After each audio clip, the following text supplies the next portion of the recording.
After 11 grueling days of fishing, I've hooked what could be the biggest totally freshwater river monster I've ever had on my line.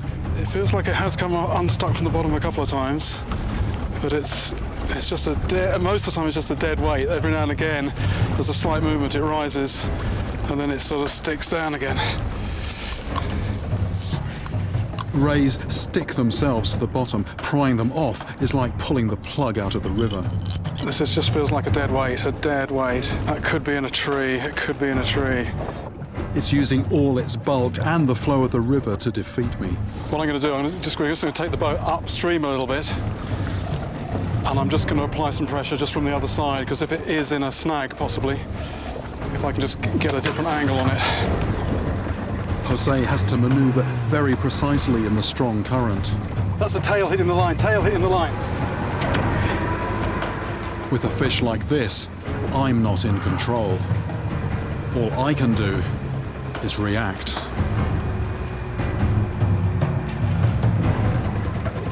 It's 3 hours. This is my longest battle ever, beating even the South African bull shark that took 2 hours and 45 minutes. My back and arms are now burning. That is fish, I think. That is fish, that is fish, that is fish, that is fish moving. It's back. My maneuver worked. So a bit of tactics there. Nothing was happening, nothing. And I think it might have just hooked the line around a branch, so we just changed the angle of the pull slightly. Look at that, there it goes, there it goes, there it goes. That's good, that's good. I want to get it to the beach where I can handle it safely, but that means coaxing it 200 yards further downstream. We've got it literally just 10, 15 feet from the bank. As the creature tires, I have it exactly where I want it. There it is, there it is, there it is, there it is, there it is, there it is! Finally, after perhaps the most punishing battle I have ever had, I land one of the biggest, strongest, and most alien freshwater fish I've ever seen. The thing I really want to do with this one, though, is get a close look at the tail. I mean, obviously not too close. And to think this is a fish that until recently I didn't even know existed. The Chucho de Rio is unlike any other ray I've come across. Okay, nearly 53 inches. Which would make it easily 250 pounds. But what really makes this species stand out is that it is a killer, with a weapon as brutal as a medieval mace, like a club fortified with rusty nails, which it drives in with its massive bulk. I might have to just kneel on top of the animal. Okay.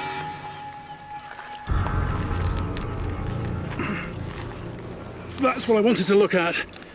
The dead animal I saw had its tail chopped off. This one has its sting intact. It's got 2 stings on there. And also by the look of it, you know, this can come a long way on either side. It's also very flexible. So I wouldn't want to get anywhere near this. Time to put this back in the water. My arms are just aching so much. I've been fishing solid for 11 days. If this feels anything like I do, it's very tired. What I'm about to do now is actually very significant, because this is a fish, and I always like to return fish alive, but this is a fish where, you know, the locals don't give it any quarter.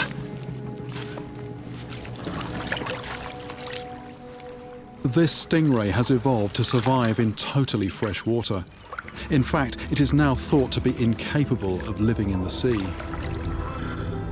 Just bent over it here, I'm just not seeing the shape of the fish at all. I've just got this huge broad back with this amazing pattern on it.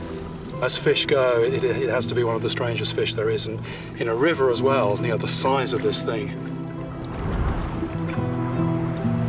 I've been fishing the world's rivers now for 4 decades, but landing a monster like this makes me wonder what else is out there, still to discover.